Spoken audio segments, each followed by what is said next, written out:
A tale of power, conquest, and immortality.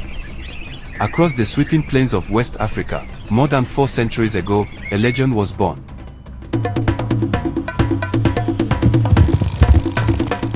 Her name was Amina of Zazzau, known today as Zaria, Kaduna State, Nigeria. A warrior, a conqueror, a queen whose spirit still echoes in the memory of her people. In the 16th century, when women were expected to remain in the shadows, Amina chose the battlefield. She expanded her kingdom farther than any ruler before her. She commanded armies 20,000 strong. She built walls that still stand to this day. She was called Sarauniya Amina, Amina, Queen of Zazzau. In Hausa songs, she is remembered as the Bakwa Tosan Rana, the daughter of Bakwa, a woman equal to any man. To understand Amina, we must first understand her kingdom. In the 16th century, Zazzau, today's Zaria, was one of the great Hausa city-states of northern Nigeria. The Hausa were renowned traders, craftsmen, and warriors. Their walled cities were centers of politics, religion, and commerce. At the head of Zazzau was Bakwa Turanku, a visionary queen. She gave birth to a daughter, Amina.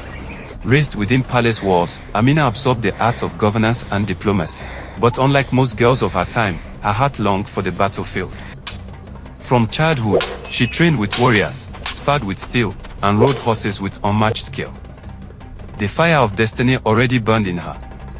At 16, her mother declared her Magajia, heir apparent.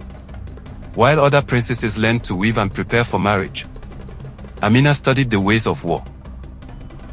Her beauty and charisma drew suitors from far and wide. The Amir of Kano sent gifts, the Mokama of Katsina offered treasures. But Amina rejected them all. She declared she would not marry. Her destiny was not the household, but the battlefield. In 1566, Queen Bakwa Turanku passed away. By custom, the throne went to her son, Karama.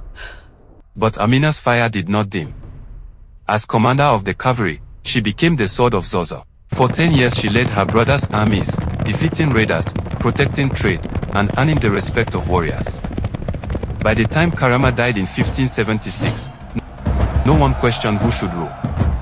The people crowned Amina as Sarauniya, Queen of Zazzau. When Amina ascended the throne, she did not hesitate. Within 3 months, she marched her armies into battle. Forward! Her forces were unmatched: 20,000 infantry and 1,000 cavalry. Some historians even credit her with introducing metal armor to Hausaland, harnessing the skills of Hausa blacksmiths. For 34 years, Amina waged war across Hausaland. She conquered Kano and Katsina. She subdued the Nupe. She pushed her reach into Kororofa and beyond. Under her command, Zazzau became the largest of the Hausa states. But Amina's genius lay not only in conquest. Wherever she rode, she built. She ordered the construction of massive defensive walls, known as the Ganuwar Amina.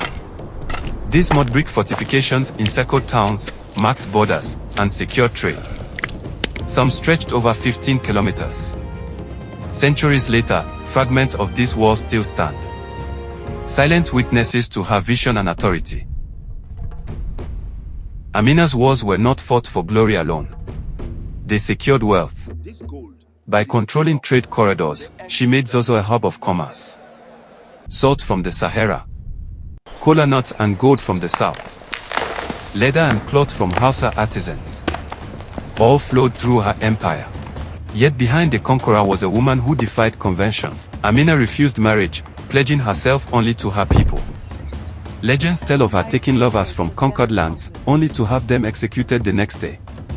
Whether truth or myth, such stories heighten her aura of invincibility.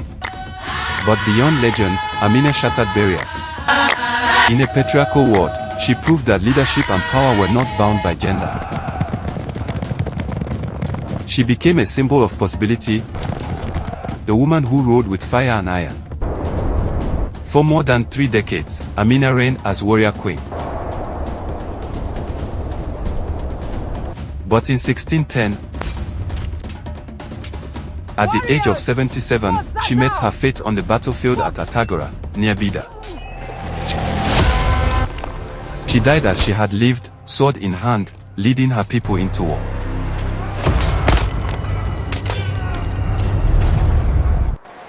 Though centuries have passed, Amina's legacy endures. Her name lives in schools, halls, and monuments. Her walls still stand across the north. In Hausa songs, she is remembered as the Bakwato Sanrona, the woman equal to a man. Her legend has crossed borders, inspiring not only her people but the world. Even modern tales of warrior women, from Africa to global fiction, echo her spirit.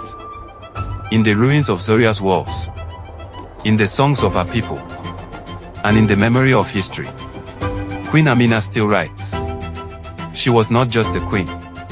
She was a conqueror, a strategist, a protector of her people. This is the story of Queen Amina, the warrior queen of Hausaland. 4 centuries later, she remains a symbol of courage, vision, and the unyielding strength of womanhood.